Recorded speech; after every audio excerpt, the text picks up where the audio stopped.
राधे राधे। कैसे हैं आप लोग? ईश्वर कृपा से आप सब अच्छे होंगे। ईश्वर सब पे कृपा बनाए रखे, सबका कल्याण करे। आज हम बताने जा रहे हैं श्रीमद् भागवत महापुराण का तृतीय स्कंद का 23वां अध्याय, कर्दम और देवहूति का विहार। और उसके पहले हम कहना चाहेंगे, यदि आपने हमारे चैनल को सब्सक्राइब नहीं किया है तो आप हमारे चैनल को सब्सक्राइब कर लीजिए, बेल आइकन बटन जरूर दबा दीजिए, जिससे कि हमारे आने वाले सारे वीडियोस आपको प्राप्त हो सकें। और यदि आपको हमारी कथा पसंद आ रही हो तो वीडियो को लाइक शेयर ज़रूर कर दीजिए और कमेंट में राधे राधे ज़रूर लिख दीजिए। और चलिए चलते हैं कथा की तरफ। श्रीमन्नारायण नारायण हरि हरि भजमन्नारायण नारायण हरि हरि, तेरी लीला सबसे प्यारी प्यारी, हरि हरि तेरी लीला सबसे न्यारी न्यारी, हरि हरि श्रीमन्नारायण नारायण हरि हरि भजमन्नारायण नारायण हरि हरि। राधे राधे। बोलो कृष्ण कन्हैया लाल की जय। श्री मैत्रेय जी ने कहा, विदुर जी, माता पिता के चले जाने पर पति के अभिप्राय को समझ लेने में कुशल साध्वी देवहूति कर्दम जी की प्रतिदिन प्रेम पूर्वक सेवा करने लगी। ठीक उसी तरह जैसे श्री पार्वती जी भगवान शंकर की सेवा करती हैं। उसने काम, वासना, दंभ, द्वेष, लोभ, पाप और मद का त्याग कर बड़ी सावधानी और लगन के साथ सेवा में तत्पर रहकर विश्वास, पवित्रता, गौरव, संयम, शुश्रूषा, प्रेम और मधुर भाषण आदि गुणों से अपने परम तेजस्वी पति देव को संतुष्ट कर लिया। देवहूति समझती थी कि मेरे पति देव से भी बढ़कर हैं, इसलिए वह उनसे बड़ी बड़ी आशाएं रखकर उनकी सेवा में लगी रहती थी। इस प्रकार बहुत दिनों तक अपना अनुवर्तन करने वाली उस मनुपुत्री को व्रत आदि का पालन करने से दुर्बल हुई देख देवर्षि श्रेष्ठ कर्दम को दयावश कुछ खेद हुआ और उन्होंने उससे प्रेम गदगद वाणी में कहा। कर्दम जी बोले, मनुनंदिनी, तुमने मेरा बड़ा आदर किया है। मैं तुम्हारी उत्तम सेवा और परम भक्ति से बहुत संतुष्ट हूँ। सभी देहधारियों को अपना शरीर बहुत प्रिय एवं आदर की वस्तु होता है, किंतु तुमने मेरी सेवा के आगे उसके क्षीण होने की भी कोई परवाह नहीं की है। अतः अपने धर्म का पालन करते रहने से मुझे तप, समाधि, उपासना और योग के द्वारा जो भय और शोक से रहित भगवत प्रसाद स्वरूप विभूतियाँ प्राप्त हुई हैं, उन पर मेरी सेवा के प्रभाव से अब तुम्हारा भी अधिकार हो गया है। मैं तुम्हें दिव्य दृष्टि प्रदान करता हूँ, उसके द्वारा तुम उन्हें देखो। अन्य जितने भी भोग हैं वे तो भगवान श्री हरि के भ्रकुटी विलास मात्र से नष्ट हो जाते हैं, परंतु वे इनके आगे कुछ भी नहीं हैं। तुम मेरी सेवा से भी कृतार्थ हो गई हो। अपने पातिव्रत धर्म का पालन करने से तुम्हें ये दिव्य भोग प्राप्त हो गए हैं। तुम इन्हें भोग सकती हो। हम राजा हैं, हमें सब कुछ सुलभ है। इस प्रकार जो अभिमान आदि विकार हैं, उनके रहते हुए मनुष्यों को इन दिव्य भोगों की प्राप्ति होनी कठिन है। कर्दम जी के इस प्रकार कहने से अपने पति देव को संपूर्णतया योग, माया और विद्याओं में कुशल जानकर उस अबला की सारी चिंता जाती रही। उसका मुख किंचित संकोच भरी चितवन और मधुर मुस्कान से खिल उठा और वह विनय एवं प्रेम से गदगद वाणी में इस प्रकार कहने लगी। देवहूति ने कहा, दुष्श्रेष्ठ स्वामिन, मैं यह जानती हूँ कि कभी निष्फल न होने वाली योग शक्ति और त्रिगुणात्मिका माया पर अधिकार रखने वाले आपको ये सब ऐश्वर्य प्राप्त हैं, किंतु प्रभु, आपने विवाह के समय जो प्रतिज्ञा की थी कि गर्भाधान होने तक मैं तुम्हारे साथ गृहस्थ सुख का उपभोग करूँगा, उसकी अब पूर्ति होनी चाहिए, क्योंकि श्रेष्ठ पति के द्वारा संतान प्राप्त होना पतिव्रता स्त्री के लिए महान लाभ है। हम दोनों के समागम के लिए शास्त्र के अनुसार जो कर्तव्य हो उसका आप उपदेश दीजिए और उपटन, गंध, भोजन आदि उपयोगी सामग्रियों को भी जुटा दीजिए, जिससे मिलन की इच्छा से अत्यंत दीन दुर्बल हुआ मेरा यह शरीर आपके अंग संग के योग हो जाए, क्योंकि आपकी ही बढ़ाई हुई काम वेदना से मैं पीड़ित हो रही हूँ। स्वामी, इस कार्य के लिए एक उपयुक्त भवन तैयार हो जाए, इसका भी विचार कीजिए। मैत्री जी कहते हैं, विदुर जी, कर्दम मुनि ने अपनी प्रिया की इच्छा पूर्ण करने के लिए उसी समय योग में स्थित होकर एक विमान रचा, जो इच्छा अनुसार सर्वत्र जा सकता था। यह विमान सब प्रकार के इच्छित भोग सुख प्रदान करने वाला, अत्यंत सुंदर और सब प्रकार के रत्नों से युक्त, सब संपत्तियों से उत्तरोत्तर वृद्धि से संपन्न तथा मणिमय खंभों से सुशोभित था।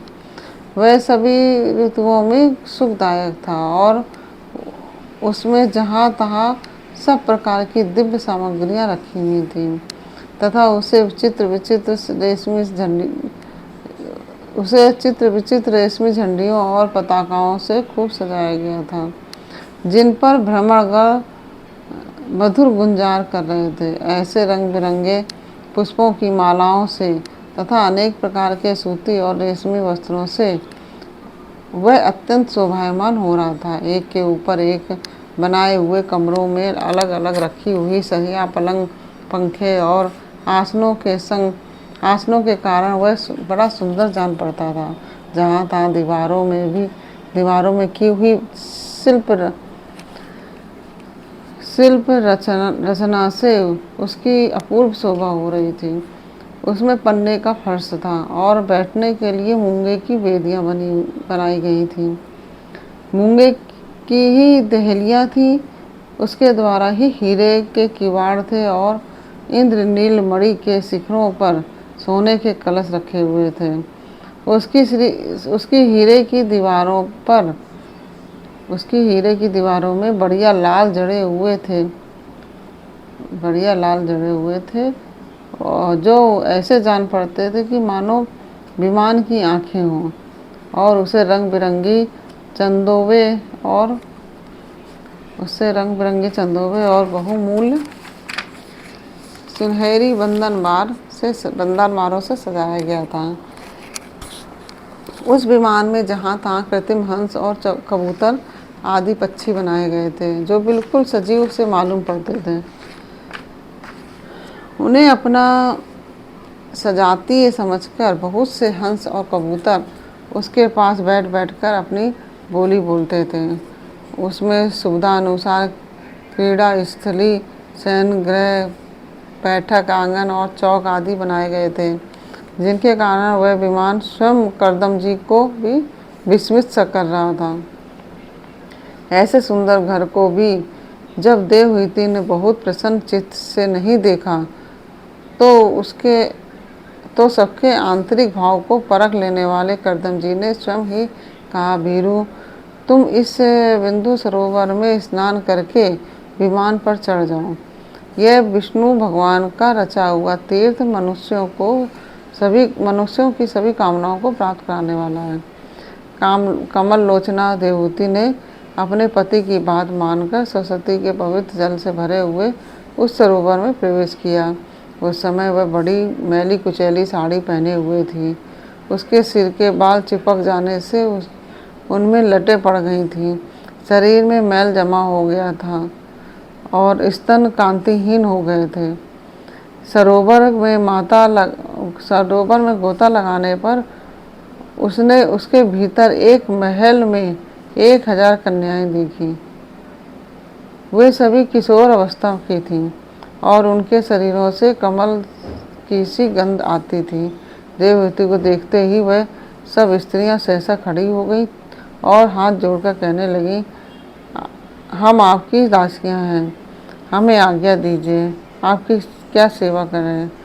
विदुर जी, जब तब स्वामिनी को सम्मान देने वाली उन रमणियों ने बहुमूल्य मसालों और गंध आदि से मिश्रित जल के द्वारा मनस्विनी देवहूति को स्नान कराया और उसे 2 नवीन और निर्मल वस्त्र पहनने को दिए। फिर उन्होंने ये बहुत मूल्य के बड़े बड़े और कांतिमान आभूषण, सर्व गुण संपन्न भोजन और पीने के लिए पानी, अमृत के समान स्वादिष्ट आसव प्रस्तुत किए। अब देवहूति ने दर्पण में अपना प्रतिबिंब देखा तो उसे मालूम हुआ कि वह भांति भांति के सुगंधित फूलों और हारों से विभूषित है, स्वच्छ वस्त्र धारण किए हुए हैं। उसका शरीर भी निर्मल और कांतिवान हो गया और उन कन्याओं ने बड़े आदरपूर्वक उसका मांगलिक श्रृंगार किया। उसे सिर से स्नान कराया गया। स्नान के पश्चात अंग अंग में उस सब प्रकार के आभूषण सजाए गए तथा उसके गले में हार हुमेल, हाथों में कंगन और पैरों में झमझमाते हुए सोने के पायजेब सुशोभित हैं। कमर की में पड़ी हुई सोने की रत्न जड़ित करधनी से बहुमूल्य मणियों के हार से और अंग अंग में लगे हुए कुमकुम आदि मंगल द्रव्यों से उसकी अपूर्व शोभा हो रही है। उसका मुख सुंदर दंतावली, मनोहर भुएं, कमल की कली से स्पर्धा करने वाले प्रेम कटाक्ष में सुंदर नेत्र और नीली अलकावली से बड़ा ही सुंदर जान पड़ता है। विदुर जी, जब देवहूति ने अपने प्रिय प्रतिदेव का स्मरण किया तो अपने को सहेलियों के सहित वहीं पाया जहाँ प्रजापति कर्दम जी विराजमान थे। उस समय अपने को सहस्त्रों स्त्रियों के सहित अपने प्राणनाथ के सामने देख और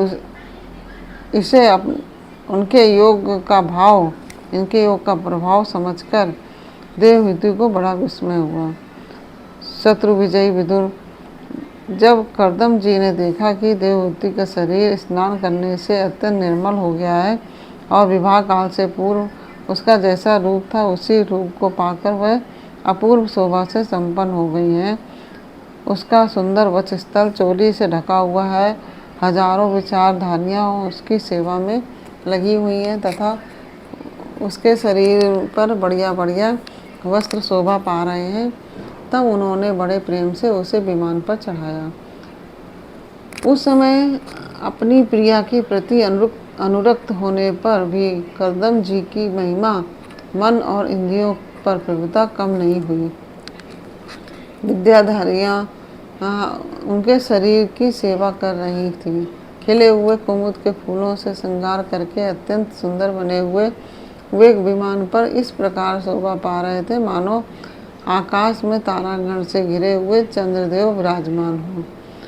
उस विमान पर निवास कर उन्होंने दीर्घ काल तक कुबेर जी के समान मेरु पर्वत की घाटियों में विहार किया। ये घाटियाँ 8 लोकपालों की विहार भूमि हैं। इनमें कामदेव को बढ़ाने वाली शीतल मंद सुगंध वायु चलकर इनकी कमनीय शोभा का विस्तार करती हैं तथा श्री गंगा जी के स्वर्गलोक से गिरने की मंगलमय ध्वनि निरंतर गूंजती रहती है। उस समय भी दिव्य विचारधारियों का समुदाय उनकी सेवा में उपस्थित था और सिद्धगण वंदना किया करते थे। इसी प्रकार प्राण प्रिया देवहूति के साथ उन्होंने वैश्रम्भक, सुरमन, नंदन, पुष्पभद्र और चैत्र आदि अनेकों देवोत्थानों तथा मानस सरोवरों में अनुराग पूर्वक विहार किया। उस कांतिमान और इच्छा अनुसार चलने वाले श्रेष्ठ विमान पर बैठकर वायु के समान सभी लोकों में विचरते हुए कर्दम जी विमान विहारी देवताओं से भी आगे बढ़ गए। विदुर जी, जिन्होंने भगवान के भवभयहारी पवित्र पाद पद्मों का आश्रय लिया है, उन धीर पुरुषों के लिए कौन सी वायु यह शक्ति दुर्लभ है। इस प्रकार महायोगी करदम जी यह सारा भूमंडल जो द्वीप वर्ष आदि की विचित्र रचना के कारण बड़ा आश्चर्य में प्रतीत होता है, अपनी प्रिया को दिखाकर अपने आश्रम को लौट आए। फिर उन्होंने अपने को 9 रूपों में विभक्त कर रति सुख के लिए अत्यंत उत्सुक मनु कुमारी देवहूति को आनंदित करते हुए उसके साथ बहुत वर्षों तक विहार किया, किंतु उनका इतना लंबा समय एक मुहूर्त के समान बीत गया। उस विमान में रति सुख को बढ़ाने वाली बड़ी सुंदर शैया का आश्रय ले अपने परम रूपवान प्रीतम के साथ रहती हुई देवहूति को इतने काल तक कुछ भी न जान पड़ा। इस समय उस कामासक्त दंपति को अपने योग बल से सैकड़ों वर्षों तक विहार करते हुए भी वह काल बहुत थोड़े समय के समान निकल गया। आत्मज्ञानी करदम जी सब प्रकार के संकल्पों को जानते थे, अतः देवहूति को संतान प्राप्ति के लिए उत्सुक देख तथा भगवान के आदेश को स्मरण कर उन्होंने अपने स्वरूप के 9 विभाग किए तथा कन्याओं की उत्पत्ति के लिए एकाग्रचित से अर्धांग रूप में अपनी पत्नी की भावना करते हुए उसके घर में वीर स्थापित किया। इससे देवहूति के एक ही साथ 9 कन्याएं पैदा हुईं। वे सभी सर्वांग सुंदरी थीं और उनके शरीर से लाल कमल की सी सुगंध निकलती थी। इसी समय शुद्ध स्वभाव वाली सती देवहूति ने देखा कि पूर्व प्रतिज्ञा के अनुसार उसके पतिदेव संन्यास आश्रम ग्रहण करके वन को जाना चाहते हैं, तो उसने अपने आंसुओं को रोककर ऊपर से मुस्कुराते हुए व्याकुल और संतप्त हृदय से धीरे धीरे अति मधुर वाणी में कहा। उस समय वह सिर नीचा किए हुए अपने नख मणिमंडित चरण कमल से पृथ्वी को कुरेद रही थी। देवहूति ने कहा कि भगवान, आपने जो कुछ प्रतिज्ञा की थी वह सब तो पूर्णता निभा दी, तो भी मैं आपकी शरणागत हूँ, अतः आप मुझे अभय दान और दीजिए। ब्राह्मण, इन कन्याओं के लिए योग वर खोजने पड़ेंगे और आपके वन को चले जाने के बाद मेरे जन्म मरण रूप शोक को दूर करने के लिए भी कोई होना चाहिए।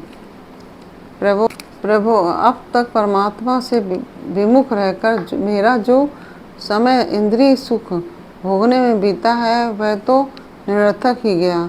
आपके परम स्वभाव को न जानने के कारण ही मैंने इंद्रियों के विषय में आसक्त रहकर आपसे अनुराग किया। तथापि यह भी मेरे संसार भय को दूर करने वाला ही होना चाहिए। अज्ञानवश असत्य पुरुषों के साथ किया हुआ जो संग संसार बंधन का कारण होता है, वही सत्पुरुषों के साथ किए जाने वाला संगता प्रदान करता है। संसार में जिस पुरुष के कर्मों से ना तो धर्म का संपादन होता है और ना वैराग उत्पन्न होता है और ना भगवान की सेवा ही संपन्न होती है, वह पुरुष जीते जी मुर्दे के समान है। अवश्य ही मैं भगवान की माया से बहुत ठगी गई। जो आप जैसे मुक्ति दाता पति देव को पाकर भी मैंने संसार बंधन से छूटने की इच्छा नहीं की। और इस प्रकार यह 23वां अध्याय पूर्ण हुआ।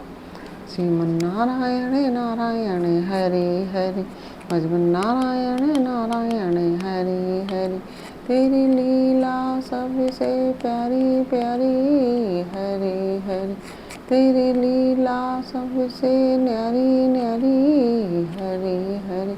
श्रीमन्नारायण नारायण हरि हरि, भजमन्नारायण नारायण हरि हरि। राधे राधे।